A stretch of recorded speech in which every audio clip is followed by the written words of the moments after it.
எத்தனையோ கேக் பண்ணியிருக்கேன், ஆனால் இந்த மாதிரி ஒரு வெட்டிங் கேக் நான் பண்ணதே இல்லை. நான் இல்லை, யாருமே பண்ணியிருக்க வாய்ப்பில்லைன்னு தான் நினைக்கிறேன். எனக்கு தெரியல ஏன் இந்த மாதிரி அந்த மாடல் அவங்க கேட்டாங்கன்னு. நான் கேட்டப்ப அவங்க சொன்னது, அவங்க பையன் வந்து ஆர்டிக் சர்க்கிளில் நிறைய தடவை ட்ரிப் போயிட்டு வந்திருக்காங்க, அதில் ரொம்ப இன்ட்ரெஸ்டடாக இருக்காங்க, அது ரிலேட்டடான விஷயத்த நிறைய கேதர் பண்ணுவாங்க, அதில் அவங்களுக்கு இன்ட்ரெஸ்ட் ஜாஸ்தி அப்படின்னு சொன்னாங்க. ஸோ அதனால் அவங்க அங்கே பார்த்த விஷயங்கள் அத்தனையுமே கேக்கில் வேணும் அப்படின்னு கேட்டிருந்தாங்க. இது வந்து அவங்க அம்மா ரேஷ்மிகா அவங்க பையன் சித்துக்காக பண்ண கேக், அதுவும் வெட்டிங் கேக். சரியா? அதில் ஹஸ்கி டாக், அப்புறம் ஒரு ஸ்லெட்ஜில் ஒரு மேன், ஹஸ்கி வந்து அந்த ஸ்லெட்ஜை இழுத்துட்டு போகிற மாதிரி, அது போக ஒரு போலார் பியர், ஒரு ஸ்னோமேன், ஒரு பென்குவின், ஒரு ரெயின்டியர், அதுக்கப்புறம் இன்னொரு போலார் பியர். இது எல்லாமே கேக்ல அங்கங்க வரணும், அந்த ஃப்ரோசன் தீம்ல அந்த மாதிரி ஒரு எஃபெக்ட் இருக்கணும் அப்படின்னு சொன்னாங்க. அவங்க சொன்ன அத்தனையுமே நான் அந்த கேக்ல கொண்டு வந்துட்டேன்னு நம்புறேன். ஹாப்பி மேரேஜ்னு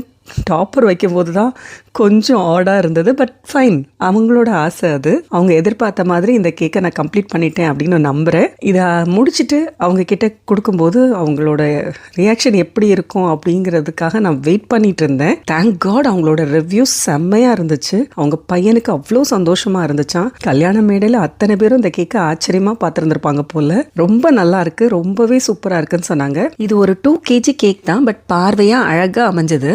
என்ன அக்கேஷனாக இருந்தாலும் சரி, அவங்களுக்கு பிடிச்ச விஷயம் அந்த கேக்ல அமையும் போது அதை பார்க்கும்போது ஒரு தனி சந்தோஷம் வரத்தான் செய்யுது இல்லையா? அவங்களோட அந்த அழகான தருணத்துல அவங்களோட சந்தோஷத்துக்காக வித்துஸ் கிச்சனும் கொஞ்சம் மெனக்கெடுது, அவங்க சந்தோஷத்துல பங்கெடுக்குதுன்னு நினைக்கிறப்ப எங்களுக்கும் சந்தோஷமா தான் இருக்கு. அதனாலதான் நான் எப்பவுமே சொல்லுவேன், cake is not just for taste, it's for our memories too.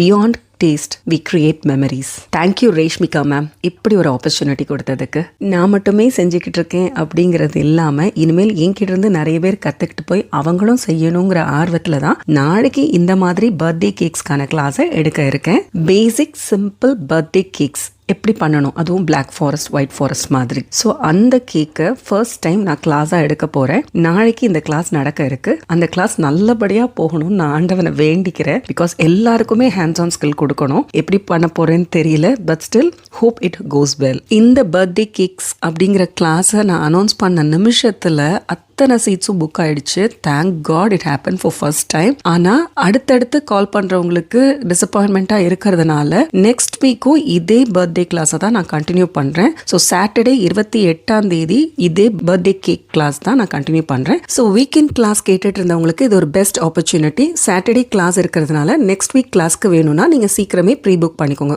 அந்த சீட்டும் புக் ஆயிடுச்சுன்னா ஐம் சாரி.